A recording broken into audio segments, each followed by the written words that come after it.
In front of me is VIVO V40 SE, and today I would like to show you how you can set up Face Unlock.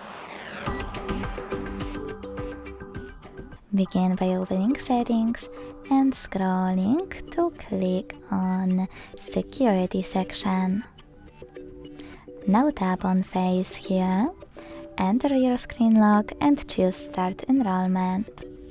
Then click on I have read the privacy statement. Choose Agree, keep your face in frame, follow all of the instructions from your screen, and wait for 100% mark.